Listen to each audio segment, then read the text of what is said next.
एक गर्भ 60 वर्ष की उर्मिला शहर के बाहरी हिस्से में अपने छोटे से घर में अकेली रहा करती थी। एक रात शहर में बहुत जोर का तूफान आया। जोर जोर से हवाएं और आंधी तूफान के साथ तेज बारिश होने लगी। उन आवाजों को सुनकर कोई भी घबरा जाता था, लेकिन उर्मिला घर के सारे खिड़की दरवाजे बंद कर गहरी नींद में सो रही थी। रात के लगभग 12 बजे होंगे कि किसी ने उर्मिला के घर का दरवाजा खटखटाया। दरवाजे के खटखटाने की आवाज सुनकर उर्मिला की नींद खुलती है। आखिर इतनी रात को कौन आया होगा? उर्मिला जाकर दरवाजा खोलती है तो सामने लगभग 26 साल की बेहद सुंदर लड़की को खड़ा देख हैरान रह जाती है। कौन हो बेटा? और इतनी रात को इतने भयंकर तूफान में कहाँ भटक रही हो? चाची, आपने मुझे पहचाना नहीं? मैं आपकी दूर की रिश्तेदार शालिनी। अरे हाँ, बचपन में तुझे देखा था। इतनी जवान हो गई है, कैसे पहचान में आती? लेकिन तू यहाँ क्या कर रही है, और वो भी ऐसी अंधेरी तूफान भरी रात में? उर्मिला की बात सुनते ही शालिनी की आंखों से आंसू बहने लगे। वो फूट फूट कर रोने लगी। ये देखकर उर्मिला को कुछ समझ में नहीं आया और उसने शालिनी का हाथ पकड़कर घर के अंदर आने के लिए कहा। जैसे ही शालिनी घर के अंदर रोशनी में आई, उर्मिला की नजर उसके पेट की तरफ गई, जिसे देखकर ये साफ पता चल रहा था कि वो प्रेग्नेंट है। अरे, तू तो पेट से है। ऐसी हालत में इतने भयंकर तूफान में आधी रात को बाहर भटक रही है। आखिर बात क्या है बेटा? मुझे सब कुछ साफ साफ बता। क्या बताऊं चाची, ये सब जिसकी वजह से हुआ है उसके बारे में बताने में भी मुझे शर्म आती है। मैंने घर वालों की मर्जी के खिलाफ जाकर एक लड़के से शादी कर ली थी, पर वो शादी के 1 महीने बाद ही मुझे छोड़कर चला गया। छोड़कर चला गया का क्या मतलब? क्या उसके साथ कोई हादसा हो गया? नहीं, उसे कोई दूसरी लड़की पसंद आ गई और मेरी प्रेगनेंसी की खबर सुनते ही उसने मुझे बेसहारा छोड़ दिया। उसके बाद मैं अपने घर गई, लेकिन माँ पापा ने मुझे घर में कदम तक नहीं रखने दिया। तभी मुझे आपकी याद आई। कोई बात नहीं, कोई बात नहीं। तुमने यहाँ आकर अच्छा ही किया। एक काम करो, तुम आराम करो। वैसे भी ऐसी हालत में इतना घूमना फिरना और इस तरह आधी रात को बाहर भटकना ठीक नहीं होता। प्रेग्नेंट औरत को आधी रात को घर से बाहर नहीं निकलना चाहिए। बुरी आत्माएं उस पर अपना असर दिखा सकती है। और इतना कहकर उर्मिला ने शालिनी को एक दूसरे कमरे में जाकर आराम करने के लिए कहा। लेकिन जैसे ही शालिनी अपने कमरे में जाने लगी, अचानक से उर्मिला ने उसे रोक लिया। एक बात बताओ बेटा, तुम्हारा कौन सा महीना चल रहा है? पेट देखकर तो लगता है कि लगभग 6 महीने पूरे हो गए होंगे। उर्मिला की बात सुनकर शालिनी के होठों पर मुस्कुराहट आ गई। चाची जी, अभी सिर्फ 1 ही महीना हुआ है। शालिनी की बात सुन उर्मिला दंग रह गई। उसे समझ में नहीं आ रहा था कि प्रेगनेंसी के पहले ही महीने में शालिनी की हालत ऐसी क्यों थी। लेकिन फिर उसने बात को नजरअंदाज कर शालिनी को आराम करने के लिए कहा और खुद भी कमरे में जाकर सो गई। अभी कुछ ही घंटे बीते थे कि अचानक से एक बच्चे की बड़े ही अजीबोगरीब बेढंगे तरीके से रोने की आवाजें उर्मिला के घर में गूंजने लगी। उन आवाजों को सुनकर उर्मिला की नींद फिर से खुलती है। ये अचानक बच्चे के रोने की आवाज कहां से आने लगी? उसने उठकर चारों तरफ देखा, पर वहां उसे कोई नजर नहीं आया। उर्मिला घबराते हुए शालिनी के कमरे में गई तो वहां उसे कमरे की दीवार पर एक बेहद खौफनाक साया नजर आया, जिसे देखकर उर्मिला बुरी तरह से घबरा गई। आखिर ये सब क्या हो रहा है? शालिनी, शालिनी उठो! उसने जोर जोर से आवाज देकर शालिनी को जगाने की कोशिश की, लेकिन ऐसा लग रहा था जैसे उसकी आवाज शालिनी तक पहुंच ही नहीं रही थी। कमरे की दीवार पर एक बहुत बड़ा और बेहद डरावने दिखने वाले इंसान का साया और एक बच्चे के अजीबोगरीब ढंग से रोने और चीखने की आवाजें अब उर्मिला को ज्यादा डराने लगी थी। उर्मिला को शालिनी की चिंता सताने लगी और उसने पूरी ताकत के साथ चीखकर शालिनी को आवाज लगाई, शालिनी! तभी अचानक सब कुछ एकदम पहले जैसा हो जाता है और उर्मिला की आवाज सुनकर शालिनी की नींद खुलती है। क्या हुआ चाची? आप इतनी तेज क्यों चिल्ला रही हैं? आप ठीक तो है ना? अभी अभी मैंने तुम्हारे कमरे में कुछ अजीब सा देखा। तुम ठीक हो ना शालिनी? मुझे यहाँ एक बच्चे के रोने की आवाज़ें आ रही थी। लगता है आपको मेरी कुछ ज्यादा ही चिंता हो गई है। आपने मेरी प्रेगनेंसी के बारे में कुछ ज्यादा ही सोच लिया होगा। मैं एकदम ठीक हूँ, आप आराम से सो जाइए। इतना कहकर शालिनी ने उर्मिला को फिर से अपने कमरे में जाने के लिए कहा और खुद भी जाकर सो गई। पर अब उर्मिला की आंखों से नींद गायब हो चुकी थी। अगली सुबह जब शालिनी उठी तो वो सीधा उर्मिला के पास आई। गुड मॉर्निंग चाची। तभी अचानक उर्मिला की नजर शालिनी के पेट पर पड़ती है, जिस पर नीले रंग से एक अजीब सी आकृति नजर आ रही थी। शालिनी, ये तुम्हारे पेट को क्या हुआ? मैंने इतनी औरतों को देखा है, ऐसा तो किसी के साथ नहीं होता। शालिनी ने जैसे ही अपने पेट की तरफ देखा तो उसे वहां कुछ भी नजर नहीं आया। चाची कुछ भी तो नहीं है, सब कुछ एकदम नॉर्मल है। आपको क्या अजीब लग रहा है? इससे पहले कि उर्मिला उसके सवाल का कोई जवाब देती, अचानक से शालिनी के पेट में जोर जोर से दर्द होने लगा। वो बुरी तरह दर्द से तड़पने लगी। चाची, चाची। ये सब देखकर उर्मिला बहुत घबरा गई। उसने धीरे धीरे शालिनी के पेट को सहलाना शुरू किया, लेकिन शालिनी का दर्द कम नहीं हुआ। उर्मिला जाकर रसोई से पानी का गिलास लेकर आई और शालिनी को पानी पिलाने की कोशिश करने लगी। ले बेटा, पानी पी ले, तुझे आराम मिलेगा। ले ले। नहीं चाची, मुझे बहुत तेज दर्द हो रहा है। अरे थोड़ा पी ले बेटा। जैसे ही उर्मिला ने शालिनी को पानी पिलाया, उसने देखा कि गिलास में बचा पानी का रंग नीला पड़ गया और शालिनी की आंखें अजीब हो गई। उसके पेट पर बच्चे का एक डरावना चेहरा नजर आने लगा। ये सब देखकर उर्मिला की डर से हालत खराब होने लगी, पर तभी शालिनी का दर्द ठीक हो गया। बेटी, अभी तुम्हारा दर्द ठीक है तो ऐसा करो, तुम थोड़ी देर आराम कर लो। शालिनी को आराम करने के लिए कहकर उर्मिला तेज कदमों से चलकर घर से बाहर निकल जाती है और पास ही रहने वाली एक औरत कालिंदी के पास पहुंचती है। अरे उर्मिला बहन, बड़े दिनों बाद दिखाई दी, क्या हुआ? बहुत घबराई हुई सी लग रही हो, सब ठीक तो है ना? क्या बताओ कालिंदी बहन, मेरी एक दूर की रिश्तेदार आई हुई है। वो पेट से है और उसके साथ ना अजीब अजीब चीजें हो रही है। अब उर्मिला सारी बात कालिंदी को बताती है, जिसे सुनने के बाद काले जादू और तंत्र विद्या की माहिर कालिंदी एक ताबीज बनाकर उसे देती है। बहन, मुझे शालिनी पर किसी बुरी आत्मा का साया लगता है। ये ताबीज ले जाओ, आज रात को 12 बजे उसे पहना देना, फिर सब ठीक हो जाएगा। उर्मिला ताबीज लेकर घर वापस आती है और अब आधी रात के होने का इंतजार करने लगती है। जैसे ही आधी रात होती है, वो नींद में सोई शालिनी को ताबीज पहना शांति से अपने कमरे में आकर अपने पलंग पर लेट जाती है। अब सब ठीक हो जाएगा, ये सोचकर उर्मिला शांति की एक सांस ही लेती है कि तभी अचानक उसकी आंखों के सामने कुछ ऐसा आता है जिसे देखकर उर्मिला डर से चीखने लगती है। तुम कौन हो? कौन हो तुम? जाओ यहाँ से, जाओ जाओ यहाँ से।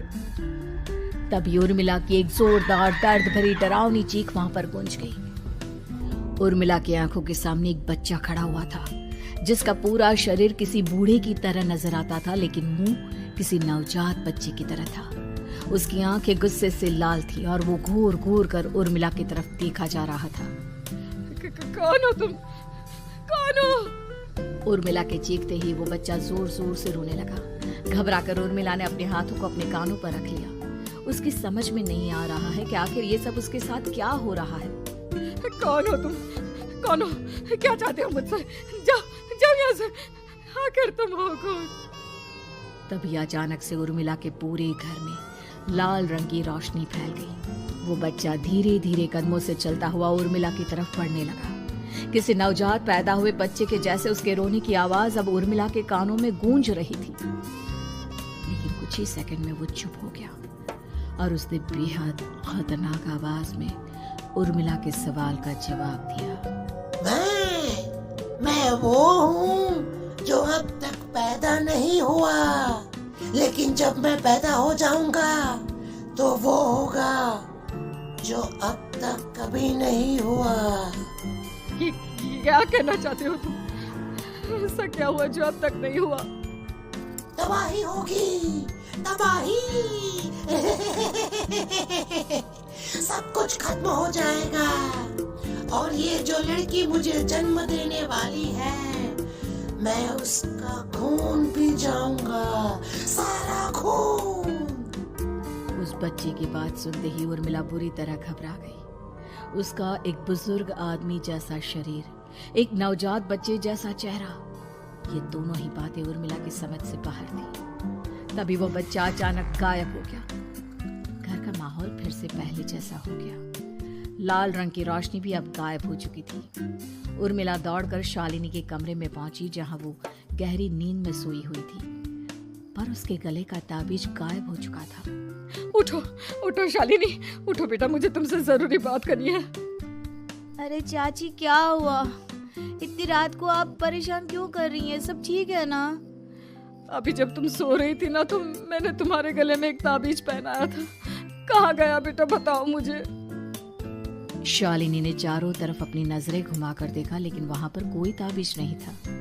वह हैरानी से उर्मिला के चेहरे की तरफ देखने लगी। उसे समझ में नहीं आ रहा था कि आखिर उर्मिला किस ताबीज के बारे में बात कर रही थी। नहीं चाची, यहाँ कोई ताबीज नहीं है। लगता है आपने कोई बुरा सपना देखा है। मैंने कोई बुरा सपना नहीं देखा। खैर छोड़ो, तुम अब सो जाओ, कल सुबह बात करते हैं। डर और घबराहट की वजह से उर्मिला की आंखों से नींद तो जैसे बिल्कुल गायब हो गई थी। अगली सुबह उर्मिला बिना कोई देर किए गांव के बाहर एक छोटी सी झोपड़ी में रहने वाले बूढ़े पंडित के पास पहुंची। पंडित जी, मेरी मदद कीजिए। अरे आओ आओ उर्मिला, क्या हुआ? सब ठीक तो है ना? क्या बताओ पंडित जी, बहुत बड़ी मुसीबत है। मेरी दूर की एक रिश्तेदार लड़की पेट से है और उसके साथ बहुत डरावनी चीजें हो रही है। कल रात को तो एक अजीब सा दिखने वाला बच्चा मेरी आंखों के सामने आकर खड़ा हो गया था। ये तुम क्या कह रही हो? मुझे साफ साफ बताओ कि आखिर तुमने क्या देखा? उर्मिला ने अपने साथ हुई बीती रात की पूरी घटना पंडित जी को बताई, जिसे सुन पंडित जी के माथे पर चिंता की लकीरें उभर आई। अनर्थ होने वाला है, अनर्थ। बरसों पहले भी उस हैवान ने एक लड़की के पेट से जन्म लिया था और उसके बाद उस शहर को पूरी तरह से तबाह कर दिया।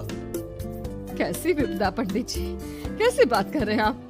बताइए मुझे, और इसका उपाय क्या है? इसका उपाय तो है, लेकिन बहुत कठिन है। हो सकता है कि उस उपाय को करने के दौरान तुम्हारी जान भी चली जाए। मुझे मेरी जान की कोई परवाह नहीं, पर आप जिस तबाही के बारे में बात कर रहे हैं, बस वो नहीं होनी चाहिए। लाखों लोगों की जान बचाने के लिए मैं कुछ भी करूंगी। तो ठीक है, मेरी बात ध्यान से सुनो। बरसों पहले एक भयानक तांत्रिक ने अपनी तंत्र क्रिया के जरिए एक मासूम लड़की के साथ रिश्ता बनाकर उसके पेट से जन्म लिया था। इस तरह से वो अपने जैसे लोगों की संख्या इस दुनिया में बढ़ाना चाहता था। आपके कहने का मतलब है कि शालिनी के पेट से भी उस शैतान को जन्म लेना है, इसलिए उसने उसके साथ ये सब किया है। ठीक पहचाना तुमने। अब मैं तुम्हें एक ऐसा सिंदूर दूंगा जिसे तुम्हें ले जाकर उस लड़की के पेट पर लगाना होगा। क्या ऐसा करने से सब कुछ ठीक हो जाएगा? नहीं उर्मिला, ये सब इतना आसान नहीं। उस लड़की के पेट पर सिंदूर लगाने के बाद तुम्हें उसका पेट काटकर उस हैवान को बाहर निकालना होगा। नहीं पंडित जी, मैं ये सब नहीं कर सकती। मैं भला एक जिंदा लड़की के पेट को अपने हाथों से कैसे काट सकती हूँ? अगर तुमने ऐसा नहीं किया तो कुछ ही दिनों में वो हैवान उस लड़की के शरीर से जन्म लेगा और उसके शरीर के सारे खून को पीकर अपनी ताकत को बढ़ाएगा। उसके बाद वो धीरे धीरे इस पूरे शहर को तबाह कर देगा। यहाँ पर कोई जिंदा नहीं बचेगा। लेकिन अगर मैं उसके पेट को काट दूंगी तो क्या वो जिंदा बच पाएगी? अगर शालिनी को कुछ हो गया तो, अगर उसकी मृत्यु हो गई तो? ऐसा कुछ नहीं होगा उर्मिला, तुम्हें अपने मन को पक्का करके ये काम करना ही होगा। सिंदूर लेने के बाद उर्मिला झोपड़ी से बाहर निकलने ही वाली थी कि तभी पंडित जी ने उसे पीछे से आवाज देकर रोका। उर्मिला, उस लड़की का पेट काटकर हैवान को बाहर निकालना ही काफी नहीं होगा। तुम्हें ध्यान रखना होगा कि ये सब करते हुए उस बच्चे का जो आधा बूढ़े का शरीर है उस पर सिंदूर की एक बूंद भी ना लगने पाए, क्योंकि अगर ऐसा हुआ तो वो तुम्हें और बाकी सबको कच्चा खा जाएगा। पंडित जी की बात सुन उर्मिला की आंखें फटी रह गई और उसके शरीर में डर की लहर दौड़ गई। फिर भी उसने हिम्मत की। ठीक है पंडित जी, मैं पूरी कोशिश करूंगी कि मैं उस हैवान को वहीं के वहीं खत्म कर पाऊं। इसके बाद उर्मिला तेज कदमों के साथ घर वापस आती है। दिन बीतता है, रात का अंधेरा छाने लगता है। शालिनी खाना खाकर सोने चली जाती है और उर्मिला लगातार उसके गहरी नींद में सो जाने का इंतजार करने लगती है, जिसके बाद उर्मिला दबे कदमों से शालिनी के कमरे में पहुंच गई। मुझे ये करना ही होगा। अब उर्मिला ने धीरे धीरे शालिनी के पेट पर पंडित जी का दिया सिंदूर लगाना शुरू किया। उर्मिला के हाथ बुरी तरह से कांप रहे थे। उसके एक हाथ में चाकू था जिससे वो पेट काटने वाली थी। उर्मिला ने एक नजर शालिनी के चेहरे की तरफ देखा और फिर डरते हुए उसके पेट पर चाकू चलाना शुरू किया। कमाल है, मैं इसका पेट काट रही हूँ और ये आराम से सो रही है। इसे दर्द नहीं हो रहा क्या? तभी अचानक उर्मिला के कानों में बच्चे की रोने की आवाज सुनाई देने लगी। उसने घबराकर चारों तरफ देखा पर वहां पर कोई नहीं था। बस रोने की आवाज लगातार आ रही थी। उर्मिला बिना रुके लगातार शालिनी के पेट को काटती रही। उसे इस बात का भी ध्यान रखना था कि सिंदूर बच्चे के बूढ़े आदमी वाली शरीर के हिस्से पर ना लगे। कुछ ही देर में वो हैवानी बच्चा उर्मिला के हाथों में था। उसने बड़ी ही सावधानी से उस बच्चे को बाहर निकाला और पंडित जी के कहे अनुसार उसे घर से दूर जलाने के लिए ले गई। पर तभी उसके सामने वही बूढ़े शरीर और बच्चे के चेहरे वाला बच्चा आ गया। अपनी गोद में और सामने भी बच्चे को देखकर उर्मिला हैरान रह गई। मुझे मारोगी? मुझे इतनी हिम्मत कैसे आ गई तुम्हारी? तुम पैदा नहीं हुए हो और मुझे पता है जब तक तुम्हारा जन्म नहीं हो जाता तुम मुझे कुछ नहीं कर सकते। इतना बोलते ही उर्मिला तुरंत उस बच्चे को घास के ढेर पर फेंककर उसमें आग लगा देती है, जिसके तुरंत बाद वो बूढ़े आदमी के शरीर और बच्चे के चेहरे वाला अजीब तांत्रिक का भूत भी वहां से गायब हो जाता है। कुछ देर बाद उर्मिला घर पहुंचती है तो वो ये देखकर हैरान रह जाती है कि शालिनी का पेट अपने आप जुड़ चुका था। शुक्र है भगवान का और उन पंडित जी का, अब सब ठीक हो जाएगा। सुबह शालिनी सोकर उठती है तो अपना पेट देख बुरी तरह घबरा जाती है। चाची, चाची ये सब क्या हो गया? मेरा पेट अचानक कम कैसे हो गया?